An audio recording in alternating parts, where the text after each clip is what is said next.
So I was thinking, if Google is so convenient and easy, do these chatbots, the ChatGPT, stand a chance with Google out there, right?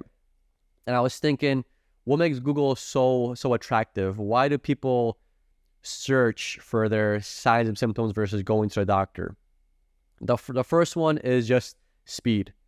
It's a lot quicker for you to search things on the internet versus having to go to a doctor, explain yourself, and then go back home, because it might take you days, might take you weeks to book an appointment with your doctor, and then you might not even get the answer that you're looking for, or you might get the same answer that Google provides. And also, Google does give you the option for you to search the web by yourself. So you could keep searching until you find, you could say, the right answer, versus having the doctor where he's giving his opinion, and that's that one opinion you're gaining, versus Google where it gives you multiple sources, multiple search results, multiple things you can look through. But speed is key here. We live in a fast-paced society. We like things now. We don't like waiting. Whatever is going to get us from point A to point B, whatever is going to answer our question quickest, is always going to be our preferred choice. So let's jump in the time capsule real quick, or the time machine, and let's take a look at how search has changed over time. And let's go back a couple years, we can say, or more than a handful of years. Let's go before there were home phones, before we had something wired in our home that allowed us to speak or call somebody. Before the invention of telephone, or before it became a staple in homes, how did people get their questions answered? How did they search for information? How did they search for knowledge? How that happened was either looking through the encyclopedia, newspaper, or physically going to a professional like a doctor or a physicist or a mathematician or a scholar and asking them these questions. You had to physically leave your home and then go out on horseback or via car and find somebody that can answer that question for you, somebody with that background or that knowledge. So you had to physically go from point A to point B to get that question answered. Then came the amazing invention of the telephone, where now you have the ability to call somebody from your home. You can call a professional without leaving your home. You can call a doctor's office. You can call somebody from university.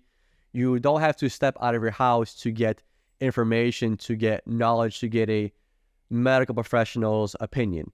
And I guarantee you, if you look at the data, house phones did have an impact on people's health lives, their medical conditions.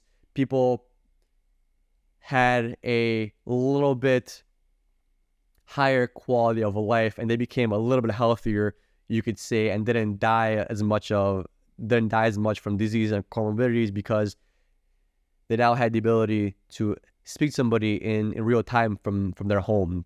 They didn't have to physically go out and search for these answers.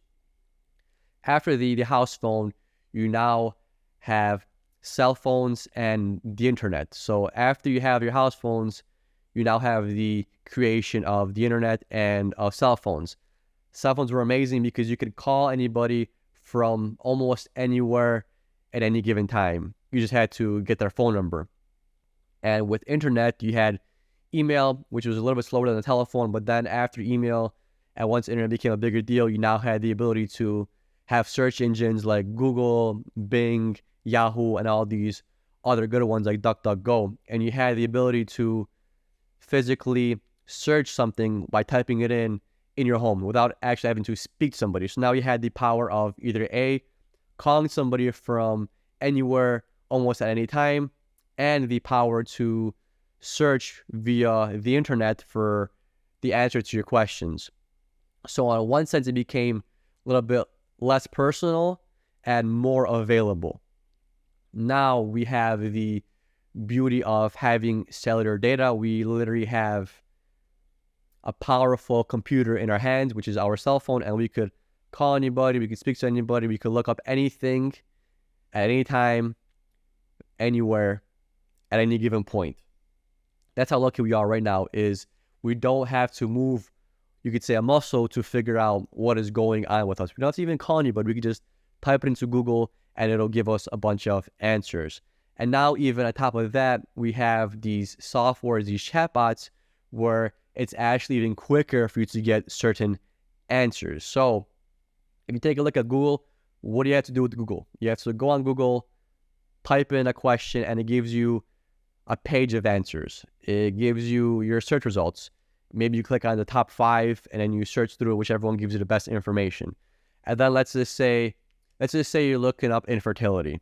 And as you're looking up infertility, you run into something called polycystic ovarian syndrome.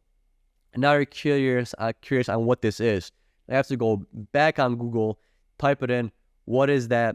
What is polycystic ovarian syndrome? And now you're into this rabbit hole of you're going back and forth on different searches versus ChatGPT. You can ask it a question and it gives you a response. So if you ask it what causes infertility, it gives you a giant list of things that can cause infertility. And if you get curious on what, let's just say, how cancer affects infertility, you type it in and it follows it up with another answer. Now, instead of having to go back and forth on Google to type in new questions, give it more prompts, all you have to do is just keep talking to ChatGPT and it'll keep spitting out answers. It's almost like you're having a conversation. And if I was a nursing student and if I was in school, I would be using this to the max. I'll be asking it tons of questions, tons of conversations. I would have it look over my papers, all that kind of jazz, because I'm a simple guy. I want something that'll grammar check it for me, make sure that it makes sense, make sure that I'm hitting the right topics with accuracy.